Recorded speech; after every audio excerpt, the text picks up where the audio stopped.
Bab 492. Tertangkap. Setelah menutup telepon, Audrey Han keluar dari kamar mandi dan menemukan bahwa Colden Ye telah kembali ke tempatnya dan duduk. Ketika dia keluar, matanya yang dalam jatuh ke wajahnya dan terus menatapnya sepanjang waktu. Tatapan mata itu begitu panas sehingga Audrey Han kesal dan risau. Tampaknya pria ini benar-benar tidak tahu masalah apa yang telah dia sebabkan. Kenapa dia harus pergi kencan buta dengan seorang wanita? Jika dia ingin kencan buta, jalani kencan buta dengan baik. Bahkan jika dia benar-benar bersama wanita itu, dia, Audrey Han juga tidak akan keberatan. Tapi kenapa dia harus mengusik dirinya lagi? Sekarang, dia harus berurusan dengan orang gila yang tak berhati nurani seperti itu, membuatnya merasakan bahaya di mana-mana. Orang normal tentu saja akan takut pada orang ekstrim seperti Vinalin. Dia menyiram air keras hari ini. Siapa yang tahu jika dia akan melayangkan sebilah pisau buah lain kali. Audrey Han belum ingin mati, dia juga tidak ingin terluka, tentu saja. Dia lebih tidak ingin orang-orang di sekitarnya terluka. Karena di alam bawah sadarnya terus berpikir, bahwa hal semacam ini sama sekali tidak mungkin terjadi. Tetapi banyak hal telah berjalan ke tingkat yang tidak terkendali.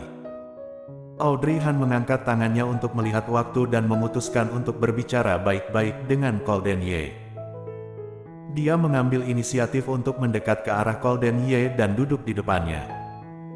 "Colden, mari kita bicara." Nada suaranya jarang begitu menyenangkan, tapi Colden Ye punya firasat buruk.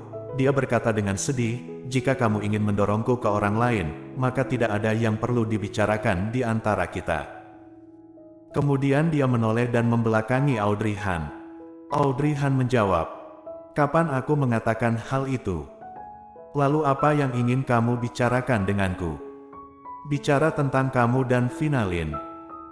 Colden Ye mengerutkan kening dalam, "Masih bilang kamu tidak mendorongku pergi."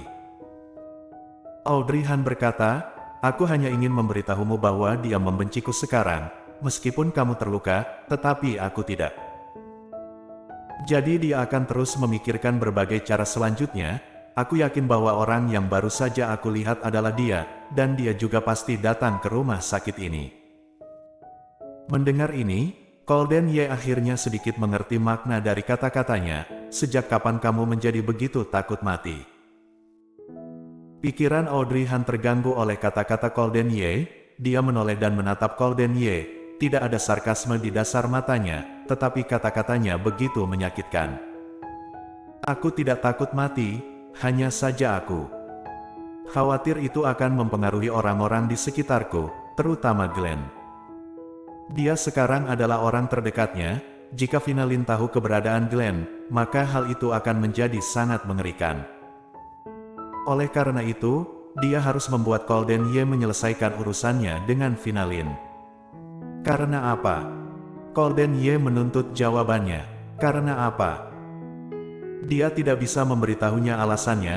Audrey Han hanya menoleh dan berkata, "Tidak ada apa-apa, alasannya sederhana, anggap saja aku yang serakah akan hidup dan takut mati. Dan aku juga tidak tahan sakit, aku tidak ingin seseorang menyiram air keras padaku, aku juga tidak mau ditusuk."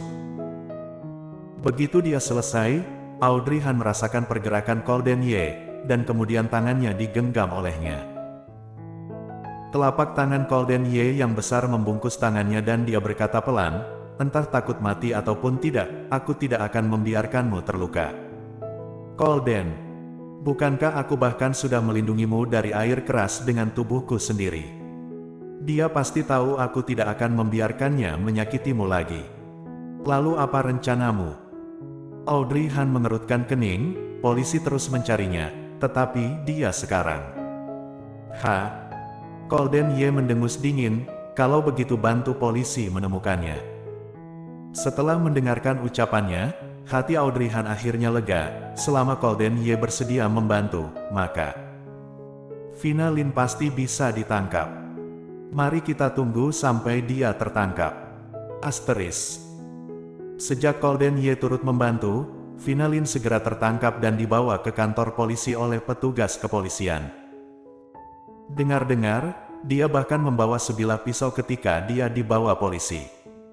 Ketika mendengar berita itu, Audrey Han merasa punggungnya dingin. Seperti dugaannya, dia belum menyerah. Karena Finalin telah tertangkap, jadi polisi harus memintai keterangan Audrey Han, Golden Ye, dan juga saksi atas situasi di tempat kejadian. Gita, yang terus menunggu Finalin tertangkap, sudah mengemasi barang bukti. Begitu Finalin ditangkap, dia akan langsung memberikan bukti pada polisi. Ada kamera pengawasan di ruang tunggu mereka, jadi terdapat rekaman atas apa yang terjadi di ruang tunggu hari itu. Ini adalah bukti paling konkret. Gita juga mencari selebritas yang membuat masalah hari itu untuk bersaksi. Karena buktinya meyakinkan, Finalin langsung ditahan, tetapi jika ingin dia dihukum, maka mereka harus mengajukan banding ke pengadilan. Sebelum Audrey Han mengambil tindakan, Golden Ye telah mencarikannya pengacara terbaik di kota utara. Tindakan Golden Ye ini, tampaknya dia berharap hal itu dapat meningkatkan hukuman Finalin. Audrey Han juga tidak keberatan, dia benar-benar bodoh jika dia mengasihani Finalin saat ini. Bagaimanapun, air keras benar-benar disiram ke tubuh Golden Ye, mengapa Finalin tidak bersimpati sedikit pun saat itu.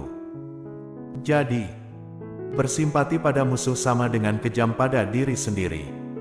Finalin ditahan. Hati Audrey Han akhirnya lega, dan luka Golden Ye juga pulih perlahan seiring berjalannya waktu. Lukanya sangat serius, dia masih harus menjalani operasi perbaikan, jika tidak.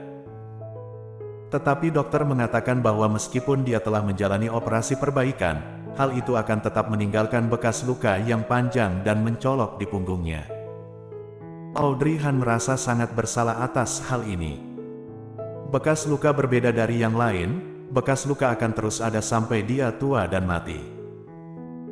Jika kamu benar-benar merasa kasihan padaku, kamu bisa tinggal bersamaku dan menemaniku sepanjang waktu, sebagai balas budi. Suara lucu Golden Ye datang dari punggungnya. Audrey Han tertegun, lalu mengerutkan kening dan menatap Golden Ye. Kenapa? Kamu tidak bersedia? Golden Ye mengangkat alisnya. Sidang pengadilan akan diadakan beberapa hari lagi. Apa kamu ingin membuat hukumannya lebih berat dengan mencari pengacara yang begitu baik? Apalagi jika bukan itu. Menyebut nama Finalin, kehangatan di dasar mata Golden Ye seketika menghilang. Sebaliknya, ada kesan dingin, bahkan senyum di sudut bibirnya terlihat sedikit kejam. Dia harus membayar harganya, jika aku ingin menyakiti wanita yang kucintai. Wanita yang kucintai. Audrey Han terkejut mendengar kalimat ini. Menyadari bahwa jantungnya berdetak lebih cepat, Audrey Han berpura-pura tidak mendengar kalimat itu, dan bertanya, tapi dia adalah wanita yang dijodohkan denganmu, dan dia masih seorang gadis muda dan cantik, apakah kamu benar-benar tega? Golden Ye menatapnya dengan serius, selain kamu, yang lain tidak penting bagiku. Audrey Han menjawab, bagaimana dengan orang yang menjodohkanmu dengannya? Begitu kata-kata itu keluar, Audrey Han berhasil membuat Golden Ye tercengang. Dia tersenyum tipis dan menoleh sambil berkata, fakta telah membuktikan bahwa tebakanku benar, kamu tidak menyukainya, tetapi kamu tetap menerima perjodohan dengannya, maka hanya ada satu alasan mengapa kamu menerima perjodohan itu, yaitu, kamu tidak bisa menolak orang yang menjodohkanmu. Biar ku tebak, pasti Dr. Song, Ani Song yang kutemui dulu itu, bukan? Bersambung.